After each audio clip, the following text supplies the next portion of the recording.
এই মাহফিলটা যার মাধ্যমে নিয়েছি আপনাদের এই মসজিদের সম্মানিত খতিব, বিশিষ্ট ইসলামী চিন্তাবিদ, মুফাসসিরে কোরআন জনাব মাওলানা গোলাম রব্বানী যুক্তিবাদী গায়বান্ধা দামাত বারকাতুহুমুল আলিয়া, হাফেজ মাওলানা মুফতি আমিন হামজা ভাইয়ের আগমন, লিল্লাহি তাকবীর।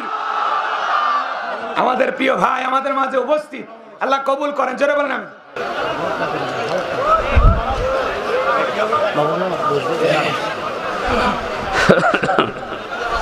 আসসালামু আলাইকুম ওয়া রাহমাতুল্লাহি ওয়া বারাকাতুহু। ওয়ালাইকুম আসসালাম। কেমন আছেন আপনারা? বসেন, যারা দাঁড়িয়ে আছেন বসতে বলেন ভাই, এখানে দাঁড়িয়ে থাকা যাবে, বসেন সব।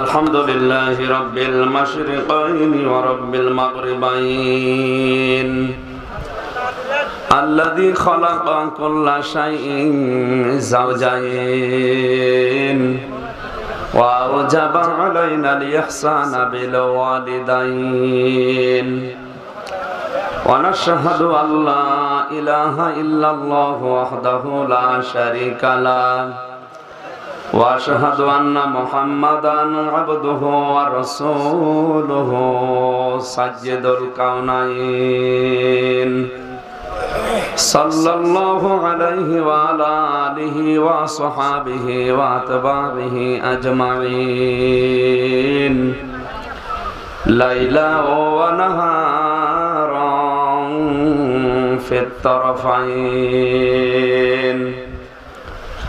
فقد قال الله تعالى في كلامه المجيد وبرهانه التوحيد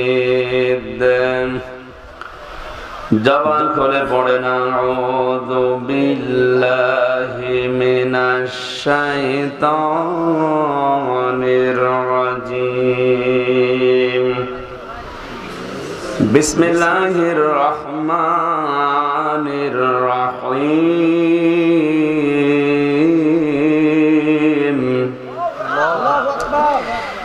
ইন্নাল মুসলিমিনা ওয়াল মুসলিমাতি ওয়াল মুমিনিনা ওয়াল মুমিনাত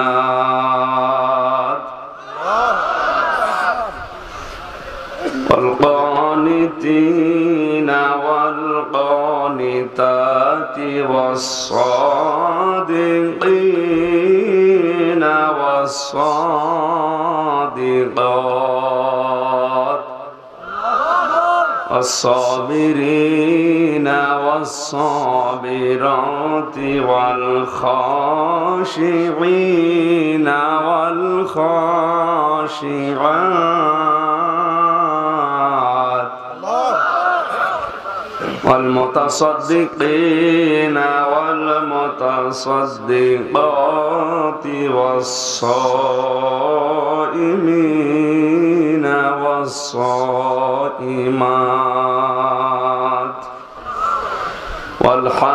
والحافظين فروجهم والحافظات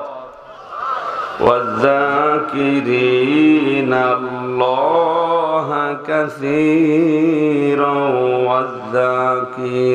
والذاكرات أعد الله لهم مغفرة وأجرا عظيما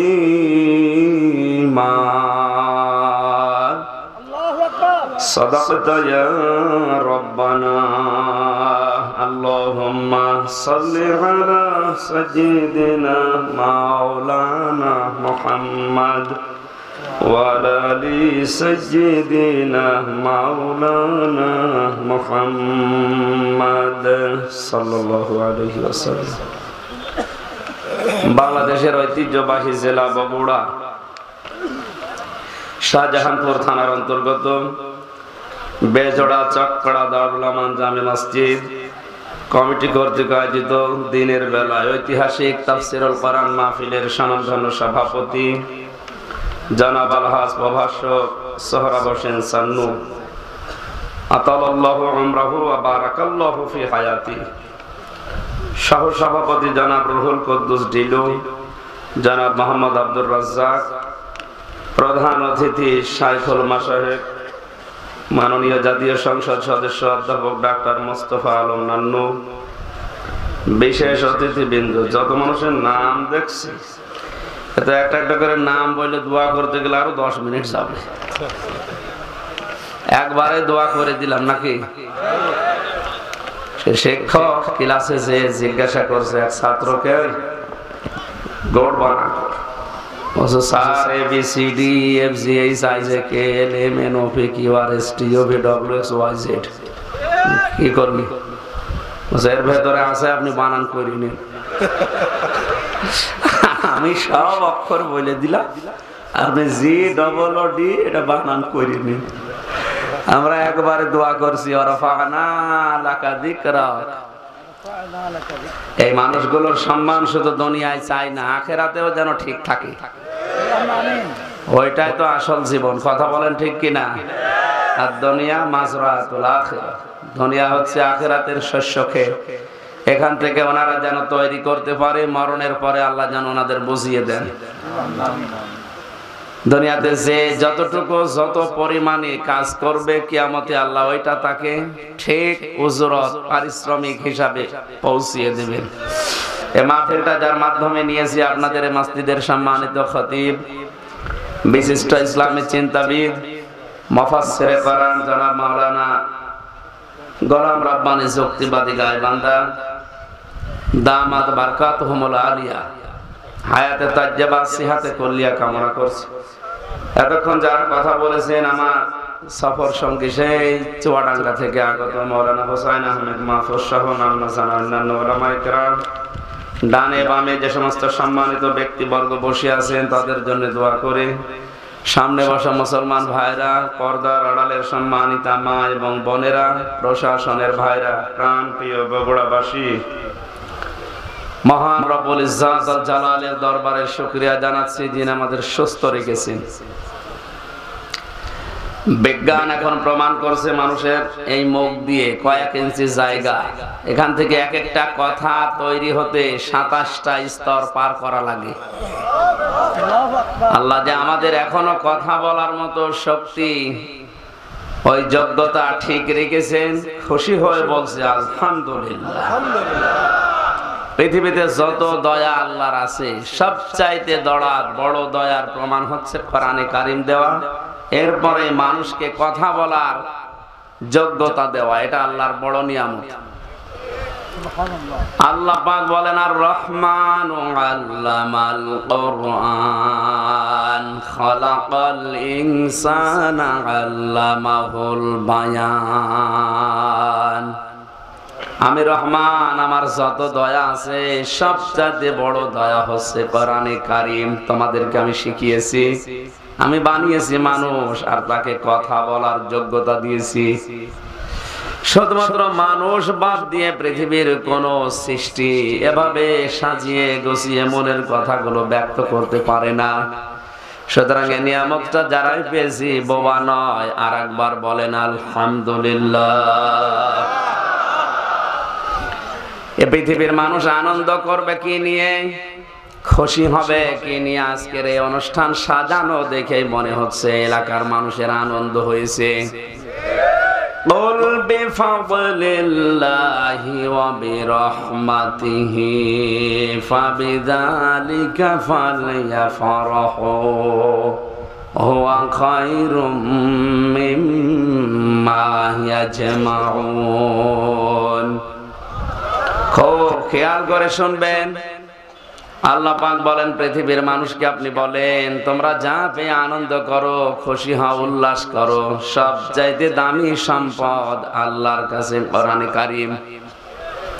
এইটা যারা গেইন করতে পেরেছে, অ্যাচিভ করতে পেরেছে, যারা অর্জন করতে পেরেছে, তামাম দুনিয়া যদি কেউ পেয়ে আনন্দ করে, তার তুলনায় আল্লাহর কাছে কোরআন শ্রেষ্ঠ। এ কথা বলার অর্থ হচ্ছে কোরআনের সাথে যে জিনিসের সম্পর্ক ওইটা নিয়ে মুসলমানেরা আনন্দ করতে পারে, কোরআনের সাথে যার সম্পর্ক নেই ওই জিনিস নিয়ে মুসলমানের আনন্দ করা জায়েজ নেই। এই যে কয়েকদিন আগে একটা দিবস চলে গেল, বিশ্ব বিহায়া দিবস, এটা নিয়ে যারা আনন্দ করেছেন ওর সাথে কোরআনের সম্পর্ক আছে?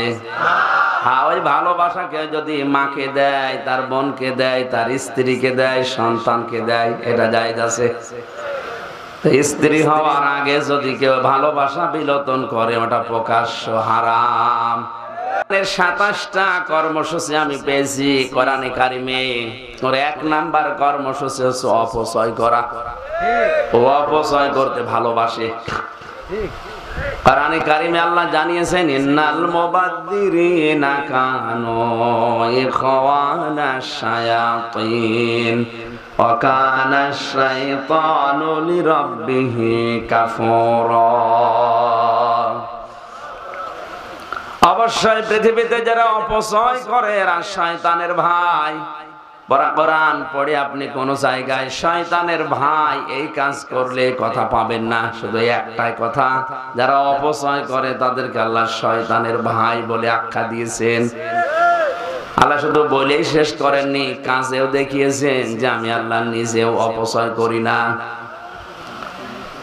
এই যে আশপাশে অনেকেই বিড়ি খেয়ে বেড়াচ্ছে, এটা অপচয় না? ওই যে বিড়ি যে খাচ্ছে এদিকে ও তাকাচ্ছে, লোকের বুদ্ধি আছে।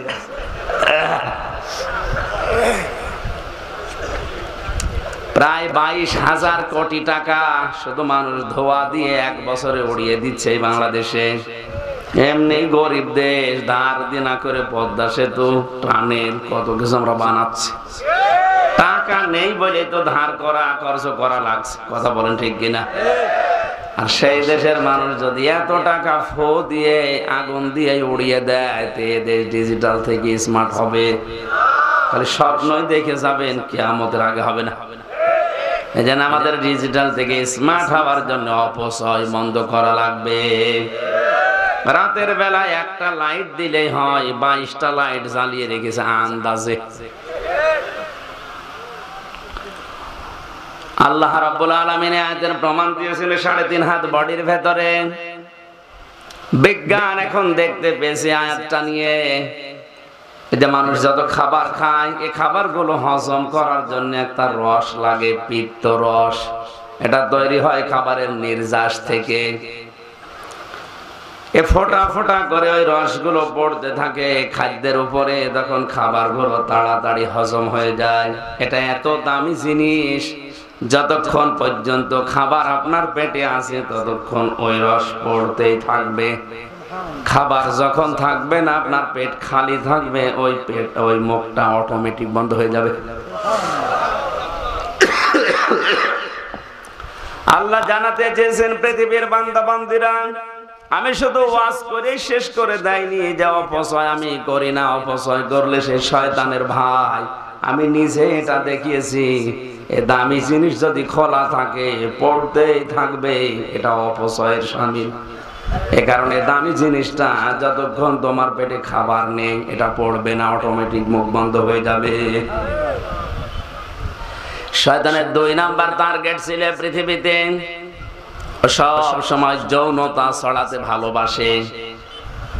উলঙ্গপনা, বেহায়াপনা, বিশেষ করে মানুষের লজ্জা স্থানের প্রতি ওর আকর্ষণ বেশি। এই 14 ফেব্রুয়ারি পালন করার সবচাইতে বড় টার্গেট উলঙ্গপনা। কথা বলছে না শফিক রেহমান, এ শয়তানের ভাইরা ভাই ইংল্যান্ড থেকে এই দিবসটা এনেছিল আমাদের কাছে ধার করে, ভিক্ষা করে। অথচ এই দিনে হয়তো আপনারা ইসলামী মাইন্ডের লোকেজনে টের পাচ্ছেন না। কলেজ বিশ্ববিদ্যালয়ের দিকে তাকান, এদিনে যে কত মানুষ তার ইজ্জত হারিয়েছে, ফেরেশতারাও লিখে শেষ করতে পারছে না। এই জন্য আমাদের সাবধান হওয়া লাগবে। শয়তান কিন্তু জান্নাত থেকে হযরতে আদম এবং হাওয়াকে বের করে দেবে উদ্দেশ্য তার ছিল না। এইদিকে তাকান, আমি যতগুলো তাফসীর পড়েছি মুফাসসিরিন ইকরাম লিখেছেন জান্নাত থেকে শয়তান আদম এবং হাওয়াকে বের করে দেবে, উদ্দেশ্য তার ছিল না। ওর উদ্দেশ্য ছিল কি করে এদের লজ্জা স্থান দেখা যায়। এইজন্য শয়তান হচ্ছে যৌনবাদী। আসতে পারে। আর আমাদেরকে যারা মৌলবাদী নাম দিয়েছেন অসুবিধা নেই, মৌল মানে মূল। আমরা মূলে আছি, পৃথিবীর সবচাইতে বড় মূলে আছে আমার আল্লাহ। আল্লাহকে যারা ধরে রাখে, তার কোরআন যারা আঁকড়িয়ে ধরে, তাদেরকে ওনারা মৌলবাদী বলে।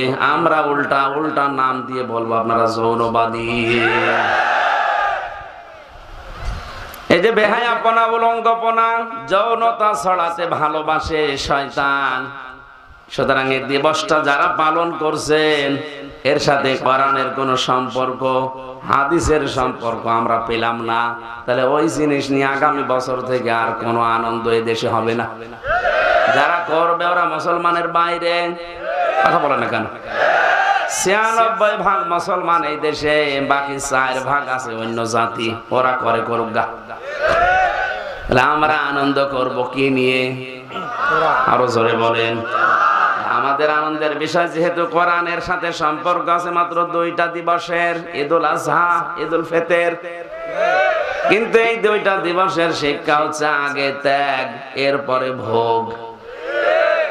আপনি ঈদুল আজহায় গরু জবাই করবেন না, আগে খেতে পারবেন না। আগে গোশত গুলো গরিব মানুষকে দিয়ে আসেন। ওরা ছেলে মেয়ে নিয়ে রান্না করে খাবে, আনন্দ করবে, খুশি হবে, ওদের হাসি দেখে আপনি খাবেন। এক কথা বলছেন।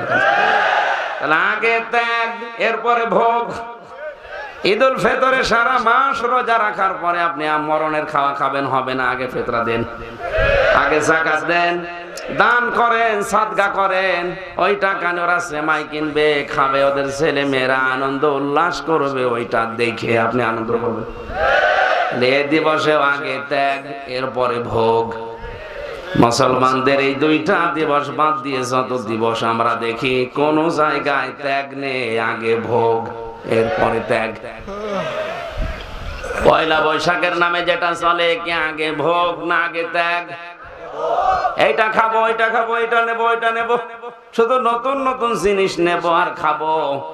আন্তর্জাতিক সাম্রাজ্যবাদী যারা, এরা আজ নতুন নতুন দিবসগুলো মুসলমানদের দেশে সাপ্লাই দিয়ে এদের পকেটের টাকাগুলো খসিয়ে নেওয়ার ব্যবস্থা করছে। এজন্য কোরআনের সাথে যে দিবসের সম্পর্ক নেই, সে জন্ম দিবস হোক, মৃত্যু দিবস হোক, আর প্রত্যাবর্তন দিবস হোক, ওরা আমরা পালন করব না। কারা এটা রাজি আছেন দেখি? লিল্লাহি তাকবীর।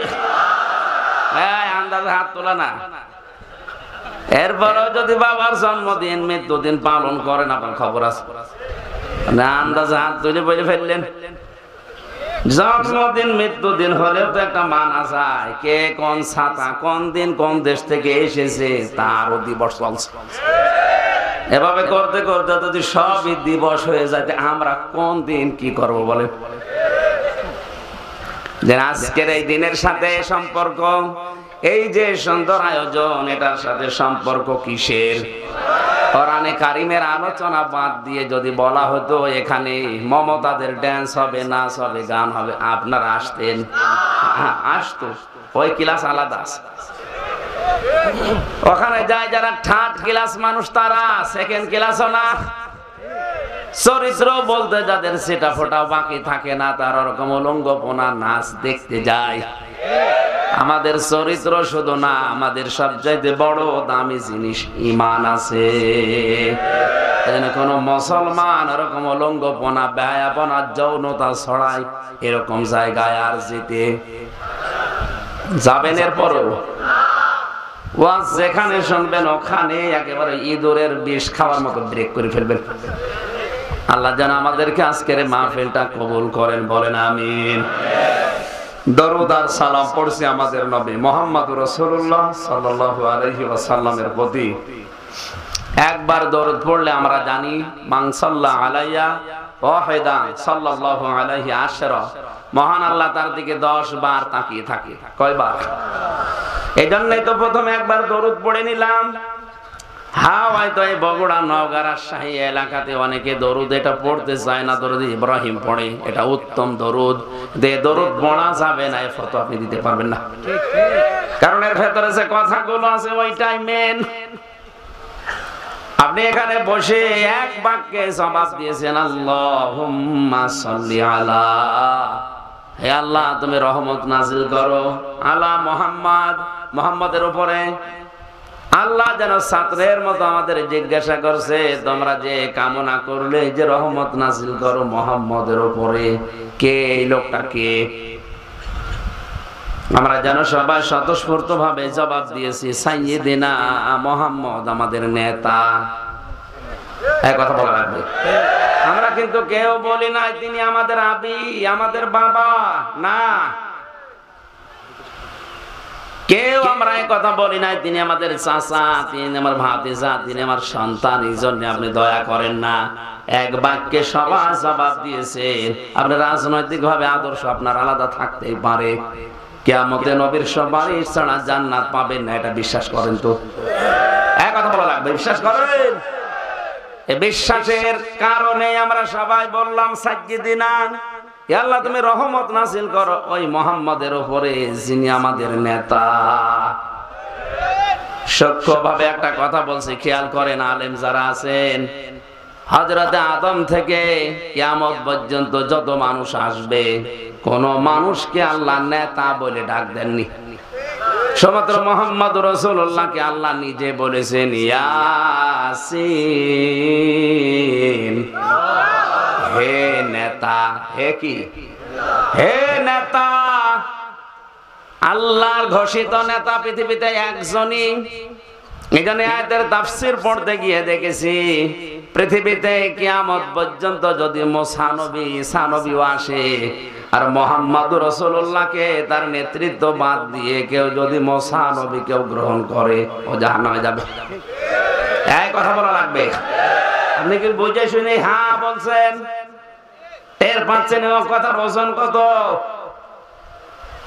মুসা নবীর মতো এত বড় পাওয়ারফুল নবী, যিনি আল্লাহর সাথে কথা বলতেন, হযরতে ঈসা যাকে রূহুল্লাহ বলা হয়, আল্লাহর ফৎকারে দুনিয়ায় এসেছেন, এত বড় পাওয়ারফুল নবীগুলো যদি দুনিয়ায় কোনোদিন আসে, আর মুহাম্মদুর রাসূলুল্লাহর আদর্শ বাদ দিয়ে কেউ যদি ওইদিকে দৌড়ায়, আল্লাহর নবী বলেন নিশ্চিত সে জাহান্নামী।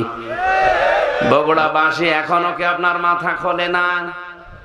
এত বড় নবীরা, তাদেরকে যদি মেনে নিলে জাহান্নামে যাওয়া লাগে এখন, তাহলে বিশ্ব নবী বাদ দিয়ে আজ যারা অন্য কাউকে আদর্শ মেনে রাজনীতি করছেন, সরাসরি ফতোয়া দিলাম আপনি জাহান্নামী। আর কারো লাগবে না, কারণ ইয়াসিন শব্দের 5টা অর্থ আছে তাফসীরে কাবীরে। সিন মানে সাজ্জাদুল আলামিন, সিন মানে সাজ্জাদুল বাশার, সিন মানে সাজ্জাদুল কাউনাইন, সিন মানে সাজ্জাদুল আম্বিয়া, সিন মানে সাজ্জাদুল মুরসালিন। 1 ঘন্টা কথা বললে আমি কমপক্ষে 20 ঘন্টা ওই আয়াতের উপরে দেখে আসি। যত তথ্য আছে সব ডেলিভারি দিতে গেলে হয়তো অনেক সময় লাগবে, এখানে তাড়াতাড়ি করছি। আলেম যারা আছে তারাই বুঝলে হবে, সিন শব্দের শাব্দিক অর্থ সাজ্জেদ। সিন মানে কি? সাইয়্যেদ মানে নেতা।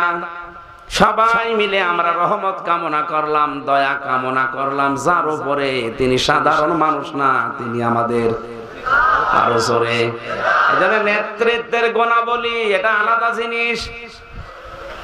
যে ব্যক্তি নেতা হয়ে মানুষের অধিকার নষ্ট করে, তার জন্য নেতা হওয়া রাজনীতি করা জায়েজ নেই। এটা তো আমি বানালাম না, মানে কোথায় আছে বলে? কোরআনে তো কোন জায়গায়? সূরা বাকারা 1ম নাম্বার পারা 18 নাম্বার পৃষ্ঠার 4 নাম্বার লাইনের 6 নাম্বার লাইনের 124 নাম্বার আয়াতে তথ্য আছে। হযরতে ইব্রাহিমকে আল্লাহ জাতির নেতা বানিয়েছিলেন, জাতি না মানুষের নেতা, ইমাম বানিয়ে দিয়েছিলেন। তিনি সঙ্গে সঙ্গে ওই দিন আল্লাহকে জানিয়েছেন, আল্লাহ নেতা হওয়ার যোগ্যতাকে শুধু আমাকেই দিলে, ক্বালা ওয়া মিন যুররিয়াতি, নাকি কিয়ামত পর্যন্ত আমার সন্তানাদি যারা দুনিয়ায় আসবে এরাও পাবে। আল্লাহ ওই দিন সাফ জানিয়ে দিয়েছেন ক্বালা লা ইয়ানালু আহাদিস যালিমিন। এই যে ইয়ানালু এটা মুজারে, বর্তমান, ভবিষ্যৎ, প্রেজেন্ট, ফিউচার। আল্লাহ পাক বলেন হ্যাঁ, নেতৃত্ব দিতে তোমার সন্তানদের ভেতরে মানুষ পারবে, কিন্তু যারা জালেম তাদের জন্য আমার কোনো অঙ্গীকার নেই। এই আয়াত দ্বারা বোঝা যায় জালেম রাজনীতি করা হারাম। আর এখন সারা দুনিয়ায় যত বড় জালেম হয় সে তত বড় নেতা হয়। আর আমাদের আবার নিষেধ করে না, আপনারা এই লাইনে আসার দরকার নেই, আপনারা মসজিদে বসে খানকায় বসে হু হু করেন। অথচ আল্লাহ আমাদেরকে পাঠিয়েছে কোথায়? এই জমিনে। কোথায়? ইন্নী জাইলুন ফিল আরদি খলিফা। অবশ্যই আমি খলিফা পাঠাতে চাই জমিনে। কোথায়? বগুড়াবাসী, আপনার মেধা যদি থাকে, আপনি যোগ্যতা থাকলে মিলান। আল্লাহ কিন্তু ইন্নী জাইলুন ফিল মাদারিসি খলিফা বলেননি যে মাদ্রাসায় খলিফা করে পাঠালাম। ইন্নী জাইলুন ফিল খানকা খলিফা, তোরে খানকায় পাঠালাম, তুই খলিফা হয়ে যা। ইন্নী জাইলুন ফিল মাসাজিদি খলিফা, মসজিদে পাঠালাম, শুধু ওখানে দায়িত্ব পালন করলে শেষ হয়ে যাবে না, আপনাকে পাঠিয়েছেন আল্লাহ জমিনে। কোন জায়গায়? আরো জোরে বলেন কোথায়? বাংলার মুসলমানেরা আজ আমরা জমিনে নেই, এই জন্য জালেমরা জমিন ফাঁকা পেয়ে 180 মাইল বেগে চালাচ্ছে। যখন যা মনে আসে তাই করছে। এক কথা বলছেন, অত বোঝার দরকার নেই, হালকা বুঝেন। দেখেন তো আজ আমরা জমিনে নেই, জালেমরা জমিনটা ফাঁকা পেয়েছে, মন মতো যা লাগে তাই করে। আমরা যেহেতু খানকায় আছি, ও খানকার খলিফা হয়ে বসে আছে। ধরে খানকার খলিফা হওয়ার জন্য কে বলেছে? ধরে বলেছে আল্লাহ জমিনের খলিফা হওয়ার জন্য। এই শব্দটাকে আজ বিকৃত করে এমন একটা অপমান জায়গায় নিয়ে গেছে, যারা চুল কেটে দেয় তাদেরকে অনেক এলাকায় খলিফা বলে। কাপড় সেলাই করে ওলাও নাকি খলিফা। এমনকি দাঁতের যারা ডাক্তার, আমি অনেক জেলায় শুনেছি ওদের ডাক্তার বলে না, বলে খলিফার কাছে যাচ্ছি। কোথায় নিয়ে গেছে শব্দগুলো?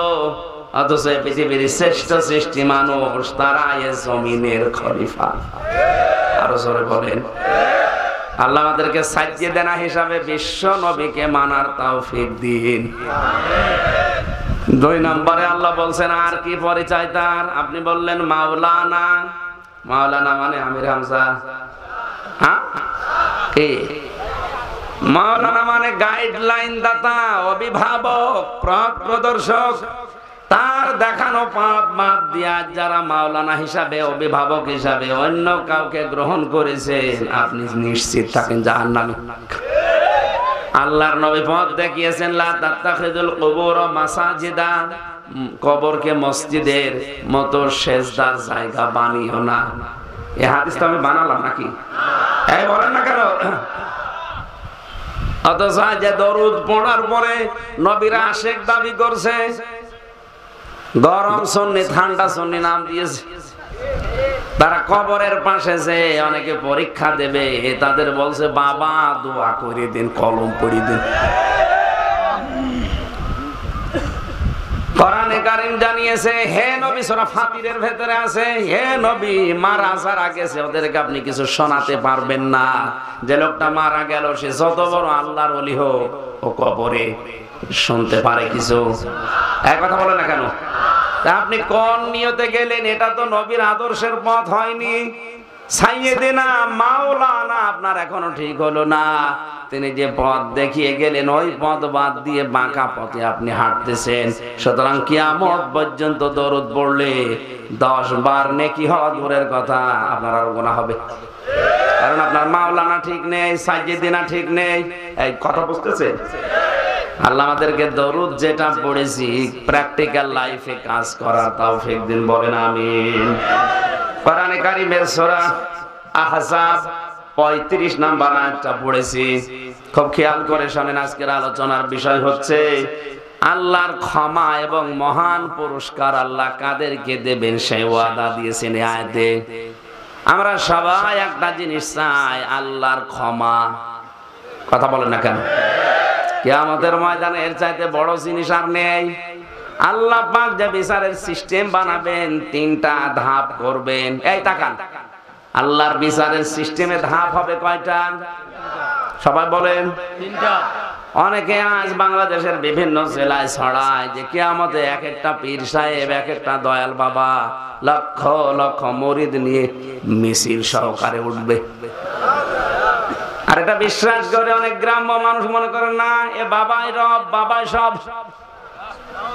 অথচ কিয়ামতে কথাটা পুরা মিথ্যা কথা, কোরআনের সাথে সাংঘর্ষিক। সূরা মরিয়ম 95 নম্বর আয়াত, অকুল্লুহুম আতিহি ইয়াউমাল কিয়ামাতি ফারদা। আল্লাহ পাক বলেন কিয়ামতে প্রতিটি মানুষ আমার সামনে দাঁড়াবে স্রেফ একা একা। কয়জন করে? একা বলেন বলেন। তাহলে যারা বলে কিয়ামতে মিছিল সহকারে পীর সাহেব আসবে, আয়াতের সাথে মিল আছে? আছে না, পোটা পড়ের মিথ্যা। হ্যাঁ, আয়াতের দ্বিতীয় সিস্টেমে ধাপ যেটা আল্লাহ বানাবে, তখন আর আপনাকে এবার একা ডাকবে না, এবার ডাকবে আপনার নেতার সাথে। ইয়াওমা নাদউ কুল্লা উনাসিম বিমামিহিম ইলা আখিরি আয়াত। সূরা বনী ইসরাঈল 82 নম্বর আয়াতের প্রথম 72 নম্বর আয়াতের প্রথম অংশে আছে আল্লাহ পাক বলেন কিয়ামতের ময়দানে প্রতিটি মানুষকে আমি আল্লাহ ডাক দেব আমার কাছে বিচার করার জন্য তার নেতার সাথে। এবার আগে নেতাকে, এরপরে কর্মীকে। আপনি একটু ভাবেন তো, আপনি যার পেছনে চলেন, যে নেতাকে মেনে চলেন, আপনি যে দল করেন করেন, আমি নিষেধ করছি না। এই আয়াতটার সাথে মিলান কেন? এই আয়াতটা বিশ্বাস করেন তো? হ্যাঁ করেন। কিয়ামতের দিন আপনাকে এবার দ্বিতীয় ধাপে কিন্তু আর একা ডাকবে না, এবার ডাকবে আপনার নেতার সাথে। আগে নেতা, এরপরে কর্মী। আপনার বিবেক কি বলে? আপনি যার পেছনে আছেন, ওকে যদি আল্লাহ দেখে, আল্লাহর আগে রাগ হবে। এ কথা বলে না কেন? কারণ তার মাথা থেকে পা পর্যন্ত সুন্নতের কোনো বালাই নেই। আর আপনি তার পেছনে স্লোগান দিয়েছিলেন, আমার নেতার চরিত্র ফুলের মতো পবিত্র, নামাজ পড়ে না এক ওয়াক্ত। এরকম নেতার পেছনে যারা আছেন, বিবেক দিয়ে ভেবে বাড়ি যান, আমার উপর রাগ না করে। যা আপনি কিন্তু নিজেই বললেন যে ওর দিকে তাকালে আল্লাহ মাফ করবে না, আপনি তাহলে ধরা খাবেন। এরকম ধরা খাবেন মনে হচ্ছে কারা? হাত তোলেন তো। এলাকায় মনে হয় এরকম লোক নেই, আলহামদুলিল্লাহ, ভালো মানুষ। নেতা ঠিক করে ফেলেছে। এমন কোন মানুষের পেছনে স্লোগান দেওয়া যাবে না যে মানুষকে আল্লাহ কিয়ামতে দেখলে আল্লাহর আগেই রাগ হয়ে যাবে, আমার পর্যন্ত আশা লাগবে না। অনেকেই মনে মনে ভাবে আমি নামাজ পড়ি, রোজা রাখি, আমার বউ পর্দায় থাকে, আমার ব্যবসা হালাল, একটু নাই সাপোর্ট করি, এতে কি? এতে কি? এতে কি আপনি বোঝেন? সূরা আরাফ 8 নাম্বার পারার 20 নাম্বার পৃষ্ঠা 3 নাম্বার লাইনের 83 নাম্বার আয়াতটা খোলেন। ফাংজাইনাহু ওয়া আহলাহু ইল্লা মারআতা কানাত মিনাল গাবিরিন। জেলখানায় থাকতে এটা আমার আরো পরিষ্কার হয়েছে বেশি। তাফসিরে ফি জিলালিল কোরআনের ভেতরে তথ্য আছে। আল্লাহ পাক বলেন ফেরেশতা দুইজনকে পাঠালাম।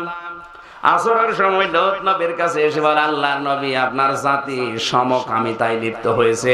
পুরুষে পুরুষেরা বিয়ে করে, নারীতে নারীতে বিয়ে করে।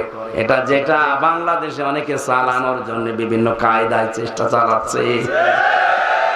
এই যে শরীফ থেকে শরীফার যে গল্প সেবেনে, এটা কিন্তু এই লাইনে যাচ্ছে।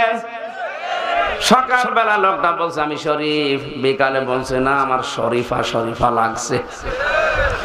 শরীফা লাগলেই তো হবে না, এতটুকু লেগে যদি থাকতো, কিছুক্ষণ পরে বলবে আমি যেহেতু শরীফা, তাহলে আমার মহিলা হোস্টেলে সিট দেন, আর আমি যেহেতু শরীফা, আমার ভাবের কাছে থাকতে দেন। যে মহিলা হোস্টেল, আপনার মেয়ে আছে, আপনার বোন আছে, আপনার ফুফু আছে, কথা বলেন। এ লোকটা যতই শরীফা দাবি করুক, মাল কি? মাল কি? যেই মহিলা হোস্টেলে আপনার মেয়ে, আপনার বোন, আপনার ফুফু আছে, ও মাল যতই বলুক আমি শরীফা, অত আসল জিনিস শরীফ ওখানে থাকলে আগামী 10 বছরে জারজ দিয়ে দেশ ভরে যাবে। আর এটা যদি একবার হাইকোর্টে কায়েম করে ফেলতে পারে, আপনি তখন কিছু বলতেও পারবেন না, বললে আপনার বিরুদ্ধে মামলা হবে। কোন দিকে যাচ্ছে এই কথাগুলো তুলে ধরলে তখন বাতিল আর রাম আর বামরা বলে এ বুঝে ফেলিস, এরা আগে আটকা। এই কারণেই তো 3 বছর আপনি আটকিয়ে রাখলেন। তাছাড়া কি বোঝাচ্ছেন? আমি আপনার মেয়ের দিকে তাকিয়েছি, আমার জীবনে চুরির অপরাধ আছে, ডাকাতি আছে, টাকা পাচার করা আছে। আপনি নিজের বিবেক থেকে বলেন আপনি কোন অপরাধে আমরা রাখলেন 3 বছর? বলতে গেলে আমরা জানে যে বুঝে ফেলেছে, জাতিকে জানিয়ে ফেলবে, আগে এর ধরে রাখলে। জাতি সতর্ক হও, লোক নবীর জামানায় কিন্তু এই গুনার কারণে ধ্বংস হয়েছে তারা। ফেরেশতা 2 জন এসে বলে আল্লাহর নবী মাগরিবের আগে এখান থেকে চলে যান, গজব নাযিল হবে মাগরিবের সময়, কিন্তু সাবধান আপনার স্ত্রীকে সাথে নেবেন না। প্রশ্ন আসতে পারে লোক নবীর স্ত্রীর চরিত্র খারাপ ছিল না? পৃথিবীর কোন নবীর স্ত্রীদের চরিত্র খারাপ না। কোন হারাম রক্তের ভেতরে আল্লাহ নবীদের রক্ত প্রবেশ করার নাই। হ্যাঁ, তাদের চরিত্র ভালো ছিল, তারা চরিত্রহীনা ছিল না। কিন্তু লোক নবীর স্ত্রী তলে তলে এই সমকামী যারা, এই প্রকাশ্য পাপে যারা লিপ্ত, তাদেরকে নিচে নিচে সাহায্য করত, সাপোর্ট করত। বগুড়ার মানুষেরা একটু আপনার বিবেক কি খুলবে না? নবীর স্ত্রী সাধারণ মানুষের না, তার নিজের চরিত্র ভালো, সে চরিত্রহীনা না। শুধু চরিত্রহীনদেরকে নিচে নিচে সাপোর্ট করার কারণে আল্লাহ যদি তারে ধ্বংস করে জাহান্নামে দিয়ে দেয়, আপনি আর কোন জায়গাকে? মনে করেন নামাজ পড়ি, রোজা রাখি, আমার বউ পর্দায় থাকে, আমি না একটু সাপোর্টই করি, তা আপনি একটু সাপোর্ট করে যদি জাহান্নামে না যান, লোক নবীর স্ত্রী জাহান্নামে যাবে কোন কারণে বলেন? সে তো আর সমকামী ছিল না, তার তো স্বামী ছিল। এক কথা বলুন, আমি আশা করি আপনি কথা বুঝেছেন। এরপরেও যদি না বোঝার ভান করে থাকেন, আগে দিকে আসেন, ভাই আসেন। কিয়ামতের সবচাইতে বড় জিনিস যেটা আল্লাহর মাগফিরাত, আল্লাহর ক্ষমা। এজন্য সব সময় মানুষের আমল হওয়া দরকার ইস্তেগফার আর ক্ষমা চাওয়া, আল্লাহর কাছে তওবা করা। এখানে একটা পয়েন্ট বলছি, অনেকে জানেন কি জানেন না জানি না, ইস্তেগফার আর তাওবা এটা কিন্তু এক জিনিস না। এর 2টা শব্দের মাদ্দাও এক না। ইস্তেগফারের আসল শব্দ গাফারা। আপনি এটা সব সময় করতে পারেন, যখন তখন বলেন আল্লাহুম্মা গফিরলি আস্তাগফিরুল্লাহ, আল্লাহুম্মা গফিরলি আস্তাগফিরুল্লাহ, সব সময় বলেন, আপনাকে মাফ করবে আল্লাহ। 2 নম্বর যেটা তাওবা, এটা কিন্তু সহজ জিনিস না যত সহজে শোনা যাচ্ছে। কেউ যদি তাওবা করে তার 3টা শর্ত মানা লাগবে। কয়টা? ওয়ানিবু ইলা রাব্বিকুম ওয়া আসলিমু লাহু মিন ক্বাবলি আইয়াতিয়াকুমুল আযাবু সুম্মা লা তুনসারুন। সূরা জুমারের ভেতরে আছে, আল্লাহ পাক বলেন 1 নম্বরে সে আল্লাহর দিকে ফিরে আসবে, 2 নম্বরে আল্লাহর বিধানের সামনে আত্মসমর্পণ করবে, 3 নম্বরে 2টি কাজ করবে ওই সময় যখন তারে আর সাহায্য করা হবে না। তার মানে মরণের সময়। কোন সময়? মরণের আগে আপনাকে কাজ করা লাগবে। এখন মরণ আসবে তো 71 সালে, কখন? যখন তখন আমি বসে আছি, উঠতে পারবো সে গ্যারান্টিও নেই, মরে যেতে পারি। সুতরাং তাওবা যদি কেউ করে, এখন আর আস্তাগফিরুল্লাহ আল্লাহুম্মা গফিরলি না, তাওবা এখনই করা লাগবে। এক কথা বলুন, আল্লাহর কাছে কেউ যদি তাওবা সত্যিই করতে পারে, আর ওই কাজ যদি আর রিপিট না করে, সকালে জেনা করে এসেছে, এসে বলছে আস্তাগফিরুল্লাহ রাব্বি মিন কুল্লি যামবিন, আমি আর করব না, বিকালে আবার সুযোগ পেয়ে বলছে পরে আবার তওবা করে নেব, এটাই আর কি মারা হবে? এটা কি? কারণ তাওবা জিনিসটা কি? কেউ যদি তাওবা করে, ওর পেছনের অপরাধ আল্লাহ মাফ করে দেয় না, ওই জায়গাটা মাফ করে দেওয়ার পরে ফাঁকা জায়গা নেকি দিয়ে ভরাট করে দেয়। সূরা ফুরকানের ভেতরে তথ্যটা আছে, ইল্লাল্লাযীনা তাবু ইল্লাল্লাযীনা আমানু ওয়া আমিলুস সালিহাত ইলা আখিরি আয়াত। আমার মূল বিষয় ছিল এখানে এইটা, কোন মানুষ যদি আল্লাহর মাগফিরাত পেয়ে যায় ও যেন সব পেয়ে গেছে। কিয়ামতের দ্বিতীয় ব্যবস্থা হবে, কিয়ামতের যে সিস্টেম গুলো আল্লাহ একা ডাকবে, দ্বিতীয় নেতা সহ 3 নাম্বার সবাইকে মিলে এবার এক জায়গায় হাজির করবে। ওঠ, প্রত্যেকটি মানুষকে সামনে দাঁড় করিয়ে বলবে, বল 5টা প্রশ্ন তোরে জিজ্ঞাসা করব। বগুড়াবাসী, এটা আমাদের আগের থেকে তৈরি করে নিয়ে যাওয়া লাগবে। আল্লাহর বিচার ব্যবস্থায় কোনো অবিচার আপনি পাবেন না। আল্লাহর বিচার ব্যবস্থায় ন্যায় বিচার করলে কেউ বাঁচবে না। আমি আবার বলছি, আল্লাহর বিচার ব্যবস্থায় আল্লাহ অবিচার জবাব দেন, প্রত্যেকেই ধরা খাবে। কেমন হয়ে গেল, উনি অবিচারও করেন না, ন্যায় বিচার করলেও কেউ বাঁচবো না, করবেন কি? হ্যাঁ, একটা পদ্ধতি আছে, আল্লাহ যদি কাউকে মাফ করে দেয়, এইটা আসল পদ্ধতি। কাবা শরীফ যারা তাওয়াফ করে, ষষ্ঠ চক্করে আল্লাহকে বলা লাগে, আল্লাহুম্মা ইন্না আলাইয়া হুকুকান ফীমা বাইনি ওয়া বাইনিকা। হে আল্লাহ, তোমার ঘর কাবায় এসেছি, তুমি আমাকে বান্দা হিসাবে অনেক কিছু দিয়েছো, তুমি যে আমার রব এই হিসাবে আমি কিছু দিতে পারিনি। একটাই আমার পুঁজি আছে, তুমি আমারে মাফ করে দাও। যেন আল্লাহর মাগফিরাত এটা বড় জিনিস। কেউ যদি মাগফিরাত পেয়ে যায়, আল্লাহ বলেছেন আজরান আযীমা, তার জন্য আমি আল্লাহ মহান পুরস্কার, তার মানে জান্নাত যে বাগান, এটা তার জন্য রেখে দিয়েছি।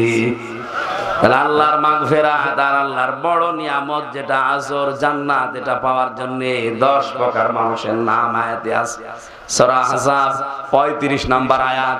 দেখেন তো আমরা 10 প্রকারের কোন প্রকারে আছি কিনা, না শেষ করে দেব?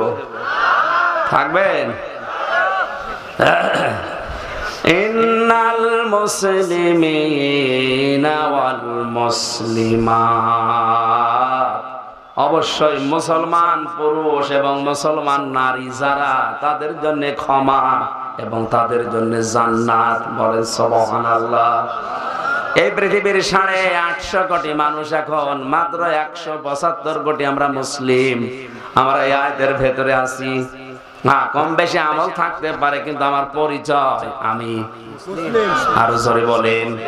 এটাতে কত বড় নিয়ামত আপনি এখন টের পাচ্ছেন না, কারণ এই নামটা আল্লাহ নিজে সরাসরি দিয়েছেন, অথবা আমাদের জাতির পিতা যাকে আমরা স্বীকার করি, হযরত ইব্রাহিম নবী দিয়েছেন। এই হুয়ার ফাইল দুইটাই হতে পারে, মিল্লাতা বিকুম ইব্রাহিমা হুয়া সাম্মাকুমুল মুসলিমিন। তোমাদের জাতির পিতার নাম ইব্রাহিম, আর তিনি তোমাদের নাম দিয়েছেন মুসলিম। আজ মুসলমান নাম অনেকে রাখতে চাচ্ছে না। মুসলমান শব্দ যেখানে দেখে কেটে সেটে বাদ দিতে চায়। আমি নাম নাই নিলাম, কত জায়গা থেকে বাংলাদেশে মুসলমান নাম উঠে গেছে। দেখেন, কথা বলেন না কেন? বিশ্ববিদ্যালয়ের মনোগ্রাম গুলোতে আগে কোরআনের আয়াত লেখা থাকতো, নবীর হাদিস লেখা থাকতো, খায়রুকুম মান তাআল্লামাল কোরআন ওয়া আল্লামা, ইন্নাদ দীনা ইনদাল্লাহিল ইসলাম, ইকরা বিইসমি রাব্বিকাল্লাযী খালাক, বিসমিল্লাহির রহমানির রহিম। অথচ এইগুলো এখন বাদ দিয়ে এই জায়গাগুলোতে এমন কিছু দিয়েছে যেটা মুখে বলাও কষ্টকর। আরে ভাই, আমরা তো অন্য জাতি না, আমরা তো খ্রিস্টান না, আমরা তো ইহুদি না, আমরা তো মুশরিক না, আমরা তো বৌদ্ধ না, আমরা কি? এই বলেন, আল্লাহর ক্ষমা যদি কেউ পেতে চায়, তাকে মুসলমান হওয়া লাগবে। এখন মুসলমান কাকে বলে? সেলমন শব্দ থেকে এসেছে এটা। সেলমন বা সালমন মানে শান্তি, সুখ। কি বললাম?